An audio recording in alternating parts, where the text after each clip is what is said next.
Баршаңызға қайырлы күн достар. Сіздермен бірге Анаргүл. Менің каналыма қош келдіңіздер. Бүгін сіздермен өте оңай пеште пісуді қажет етпейтін ең оңай торттың рецептімен бөлісетін боламын. Әрі құрамы өте қарапайым. Сондықтан рецептіні міндетті түрде соңына дейін қараңыздар. Біз ең алдымен торттың қамырын дайындап аламыз. Ол үшін бізге ұн қажет болады, және сары май, және де қант қажет болады. Бар болғаны қамыры осы 3 қана заттан дайындалады. Ең алдымен осы ұнның үстіне салқын сары майымызды үккіштен өткізе отырып, осы ұн мен сары майдан крошка жасап аламыз, яғни түйіршіктер жасап алатын боламыз.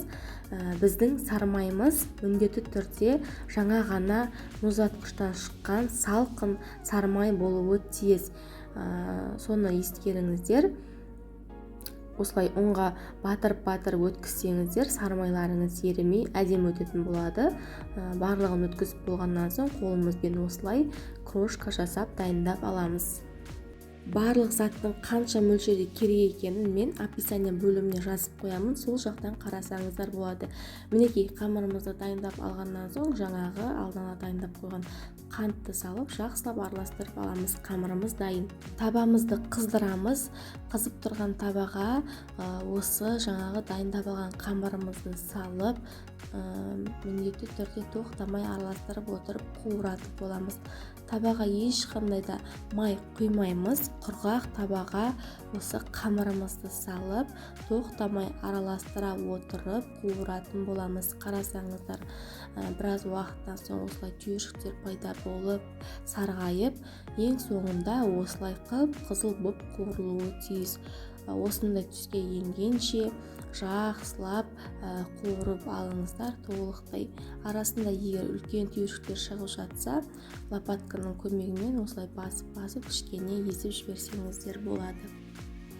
Біздің қамырымыз дайын, оттан алып суытып қойсаңыздар болады. Енді кезек торттың кремін жасауға кірісеміз. Мен қайнатпалы крем жасайтын боламын. Ең оңай жолы бір жұмыртқаға қантымызды және кукурузный крахмалымызды салып, осы үшеуін жақсылап біркелкі масса болғанға дейін венчикпен араластырып аламыз. Содан соң сүтіміздің аз ғана мөлшерін қосып, алдымен осы сүтке араластырып аламыз да, жақсылап араластырып біркелкі масса болғаннан соң сүтіміздің қалған бөлігін қосып, жақсылап араластырып, осы массамызды отқа қоятын боламыз. Құрметті менің көрермендерім, егер сіз менің арнама тіркелмеген болсаңыз, міндетті түрде төмендегі подписаться батырмасын басып, арнама тіркеліп, лайк басып, комментарий жазып қойды ұмытпаңыздар. Қазақша контенттің дамуына үлес қосып қойыңыздар. Мінекей, кремімізді отқа қойдық. Міндетті түрде тоқтамай араластырып отырамыз. Егер араластырмай қалсаңыздар, түбі жабысып қалуы мүмкін. Мінекей, осылай өзі бір қайнағаннан соң бірден осылай қоюлана бастайды. Осылай қайнағаннан соң тағы да 3-4 минут шамасында қайнатып аламыз. Міндетті түрде сол кезде біздің крахмалымыздың дәмі кетіп, кремде крахмалдың дәмі білінбейтін болады. Креміміз қоюланып әбден дайын болған кезде міндетті түрде сары майды қосып, оттың астын сөндіреміз де, осы сары май ерігенше жақсылап араластырып аламыз.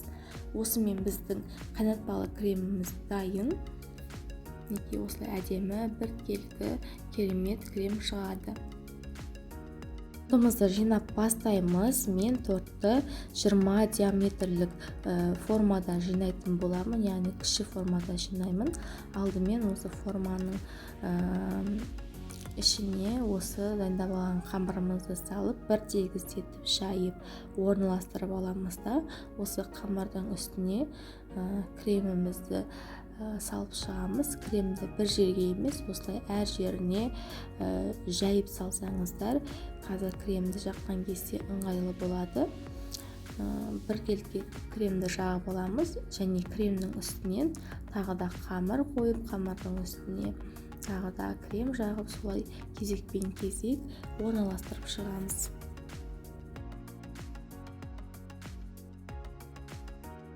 Достар, каналыма тіркелмеген болсаңыз міндетті түрде тіркеліп, төмендегі подписаться батырмасын басып қоюды ұмытпаңыздар. Лайк басып, комментарий жазып қойсаңыздар да мен қуанып қалар едім. Каналымның дамуына үлес қосып, каналыма тіркеліп қоюды ұмытпаңыздар. Дәл осылай тортымызды кезекпен-кезек жинап аламыз да, ең үстіңгі бөлігіне де осылай крем жағып дайындап алдым, және де әсемдік ретінде бетіне осылай шоколадты үккіштен өткізіп салдым. Сіздер қаласаңыздар жеміс-жидекпен әсемдесеңіздер де болады.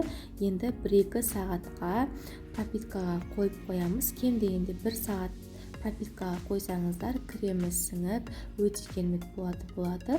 Формадан шешер кезде міндетті түрде пышақпен осылай бір жүргізіп алыңыздар. Мінекей, осымен біздің өте оңай, өте жылдам дайындалатын, бірақ өте дәмді тортымыз дайын. Бұл тортты табада піскен торт деп ешкім де айтпайды. Өте дәмді болып шығады, әрі құрамда өте қарапайым. Міндетті түрде жасап көріңіз, ас болсын.